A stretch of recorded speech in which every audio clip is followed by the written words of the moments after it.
आज हम अशोक सम्राट के बारे में बात करने जा रहे हैं। अशोक सम्राट के नाम के साथ महान कैसे जुड़ा, आज हम इसके बारे में बात करेंगे। अशोक सम्राट कालीन मौर्य साम्राज्य काफ़ी बड़े भूभाग पर फैला हुआ था। वह उत्तर में गंगा से लेकर दक्षिण में गोदावरी, कर्नाटक, मैसूर तथा पूर्व में बंगाल से लेकर आज के बांग्लादेश और पश्चिम में अफगानिस्तान तक फैला हुआ था। इतने बड़े भूभाग पर हुकूमत करना शायद किसी भी शासन में नामुमकिन साबित रही हो, लेकिन अशोक कालीन मौर्य साम्राज्य इस बड़े भूभाग पर बड़े आसानी के साथ हुकूमत करा। कई परेशानियां आई उस पर शासन करने में, लेकिन अशोक सम्राट ने उन सभी परेशानियों को अपनी बुद्धिमत्ता तथा अपनी शक्ति के साथ बनाए दूर कर दी। अशोक सम्राट के पास काफ़ी बड़ी तादाद में सैनिक मौजूद थे, जिनमें कि हाथी, घोड़े, घुड़सवार, अश्वारोही सैनिक सभी मौजूद थे। भारत के कुछ महान शासक थे विक्रमादित्य, जिनका कार्यकाल 400 ईस्वी में रहा। उन्होंने लोगों के लिए हित में काफ़ी काम करे हैं। जलालुद्दीन मोहम्मद अकबर, जिन्हें आज हम अकबर के नाम से जानते हैं, ये अकबर नाम उनकी आवाम ने उनके कामों से खुश होकर उन्हें दिया था। अगला आता है महान अशोक, जो कि इस लिस्ट में पूरी दुनिया में के अच्छे शासकों में गिने जाते हैं। महान अशोक अपने जीवन काल में काफ़ी क्रूर थे, मगर वक्त के साथ साथ उन्होंने ऐसे काम करे जिनसे उनका नाम महान शासकों के लिस्ट में आने लगा। अशोक ने अपने शासनकाल में काफ़ी शिल्प का भी विकास करा है। उनके शासनकाल की कई शिलालेख हैं, स्तंभ आज भी हमारे कई जगह मौजूद हैं।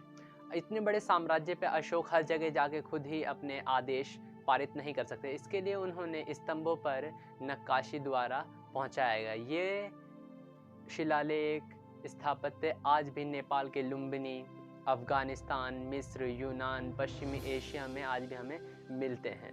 अशोक ने बौद्ध धर्म का भी प्रचार करा है। उन बौद्ध धर्म के स्तंभ भी हमें कई जगह दिखाई देते हैं। अशोक का इतिहास पर गहरा प्रभाव था। अशोक मौर्य वंश से संबंध रखते थे, लेकिन अशोक के नाम के आगे कहीं भी किसी भी शिलालेख में, स्थापत्य में हमें मौर्य नहीं दिखाई दिया है। अशोक के दादा चंद्रगुप्त मौर्य थे। अशोक के नाम हमें कई शिलालेखों में भिन्न भिन्न दिखाई देते हैं, जिसमें से एक में अशोक का नाम देवानामपिर्य है, दूसरे में धर्म अशोक और अन्यों में प्रियदर्शी था। अशोक के जन्म को लेकर विवाद है, लेकिन कहा जाता है कि अशोक का जन्म 304 ईसा पूर्व में पाटलिपुत्र वर्तमान पटना बिहार में हुआ था।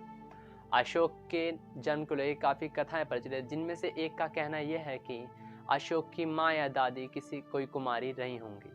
सेल्यूकस और चंद्रगुप्त मौर्य के बीच राजनीतिक संबंध था, तो संभव है कि सेल्यूकस के दरबार में कोई मौर्य कुमारी रही होंगी और चंद्रगुप्त मौर्य के दरबार में कोई ग्रीक प्रिंसेस रही होंगी।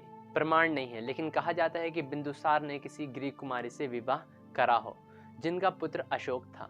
एक बुद्ध ग्रंथ में ये वर्णन मिलता है कि अशोक की माँ का नाम सुभद्रांगी था, जो कि भागलपुर के चंपा के एक ब्राह्मण परिवार से ताल्लुक़ रखती थी। सुभद्रांगी के पिता ने उन्हें बिंदुसार को भेंट में दिया था। बिंदुसार ने उन्हें एक रानी बनाया और उनसे 304 ईसा पूर्व में एक बालक हुआ, जिसका जब उन्होंने कहा कि मैं शोक रहित हूँ, अर्थात अशोक, तब बालक का नाम अशोक पड़ा। ऐसी कई लोकप्रिय कथाएं भी हैं। अशोक के जन्म को लेकर काफ़ी कथाएं परंपराएं हैं, लेकिन पाली ग्रंथ में ये उल्लेख मिलता है कि बिंदुसार की 16 बीवियाँ थीं, जिनसे उनके 101 पुत्र थे, जिसमें से अशोक दूसरे नंबर के पुत्र थे। अशोक ने बचपन से ही सुंदर नहीं थे, लेकिन वे अपने शिक्षाओं को लेकर काफ़ी प्रचलित थे और वो काफ़ी कुशल थे। एक कथा में ये वर्णन भी मिलता है कि अशोक ने एक लकड़ी के डंडे के सहारे शेर को मौत के घाट उतार दिए। अशोक की कुशलता के कारण बिंदुसार ने उन्हें उज्जैन भेजा था।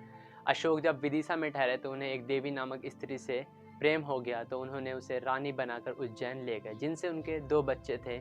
एक का नाम संघमित्रा और पुत्र का नाम महेंद्र था। उन्होंने इन दोनों को भिक्षु और भिक्षुणी बना के बौद्ध धर्म के प्रचार के लिए भेजा। अपने पुत्र महेंद्र को उन्होंने सहल द्वीप भेजा और अपनी पुत्री संघमित्रा को उन्होंने श्रीलंका भेजा, जिन्होंने बौद्ध धर्म के प्रचार में एक बहुत महत्वपूर्ण भूमिका भी निभाई है। अशोक के राज्याभिषेक में काफ़ी समस्याओं का सामना करना पड़ा। बिंदुसार नहीं चाहते थे कि अशोक सम्राट बने। बिंदुसार की मनाही के बावजूद अशोक ने अपनी कुशलता और मंत्रियों की सहमति से 289 ईसा पूर्व में 25 वर्ष की आयु में अपना राज्याभिषेक कराया और मगध साम्राज्य के नए सम्राट और मौर्य साम्राज्य के नए उत्तराधिकारी बने। अशोक की 5 रानियां थी। कलिंग युद्ध काफ़ी अरसों तक चला, जिसमें कि कई लाख लोगों को मौत का सामना करना पड़ा। कलिंग युद्ध में हर तरफ, कलिंग युद्ध के पश्चात हर तरफ ने की आवाज़ें, चिल्लाने की आवाज़ें थी, जिसने अशोक के हृदय को पिघला दिया। अशोक ने इन सब के बाद अहिंसा का रास्ता अपनाने की सोची। अशोक ने कलिंग युद्ध के बाद बौद्ध धर्म को अपना लिया। सम्राट अशोक के कई प्रतीक आज भी प्रचलित हैं। अशोक के बनाए हुए सारनाथ के स्तंभ में सिंह की प्रतिमा आज हमारे भारतीय मुद्रा में दिखाई देती है। अशोक चक्र आज हमें हमारे सम्मान यानी हमारे तिरंगे झंडे के बीचों बीच दिखाई देती है। अशोक की मृत्यु 232 ईसा पूर्व में हुई, जिसके 50 वर्ष बाद मौर्य साम्राज्य पूरी तरह से कमज़ोर और बिखर गया था। 185 ईसा पूर्व में मौर्य साम्राज्य पूरी तरह से खत्म हो गया था। मौर्य साम्राज्य के आखिरी शासक वृद्धरथ थे, जिन्हें पुष्यमित्र शुंग ने हटाकर शुंग वंश की स्थापना करी। एक राज्य धर्म को विश्व धर्म बनाने में अशोक ने बहुत महत्वपूर्ण भूमिका निभाई थी। उन्होंने बुद्ध धर्म का प्रचार सारे संसार में कहा गया, जो कि आज विश्व धर्म है।